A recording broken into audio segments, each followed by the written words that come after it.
Jamie lived on a reservation in South Dakota. I'm originally from Standing Rock. I actually just moved from Standing Rock in July of last year. Ever since I was little, I had a horrible life.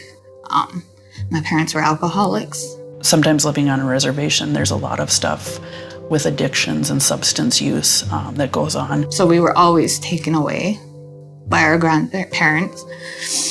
We were put in foster homes. I had to get my GED at a young age because I became a mother at the age of 15. And then from there, a lot of people said I wasn't gonna amount to anything.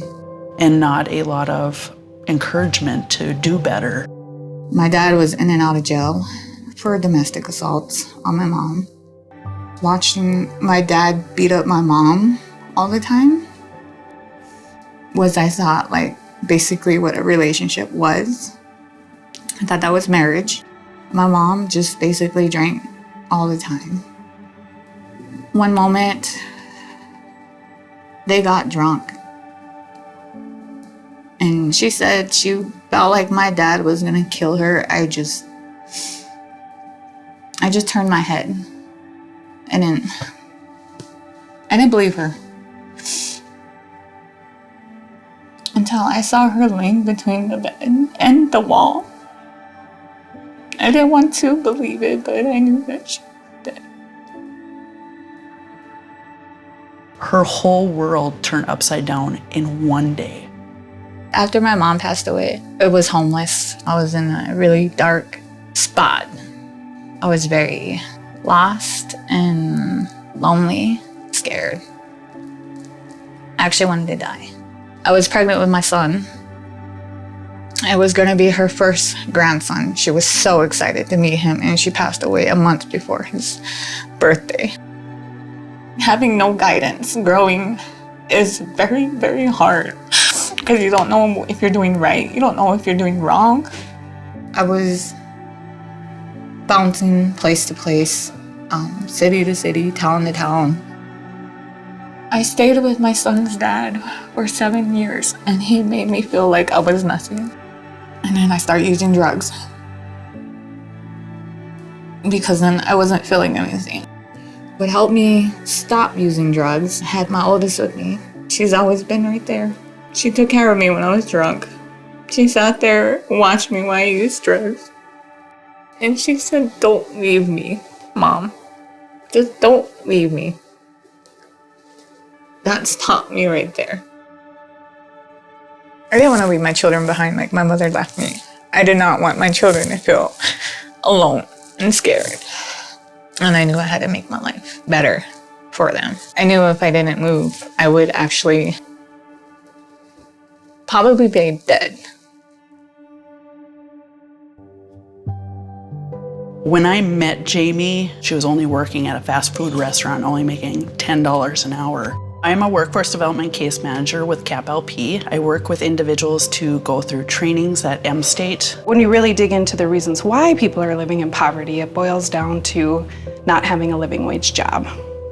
As a single mom, she was working a night shift and getting home at 2, 3 in the morning, and then she wanted to do my CNA class. Oh, I'm so glad I met Amy though. I mean, I've actually never really had that kind of support.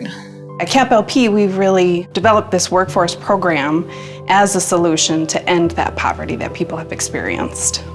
It feels great to have somebody behind you and help you accomplish things that you don't think you can ever accomplish. Jamie was very quiet to start with because she has had challenges in her life and she has had some tough times.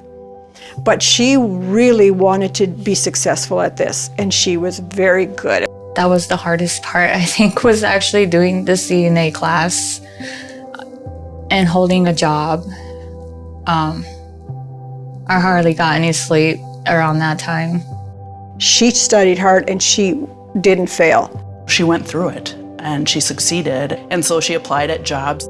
When I went to Farmstead, I was just telling Amy, I'm not gonna get it, I don't know why I'm doing this, I kept telling myself. She finally got the right interview and got connected and got employment. And I got the job.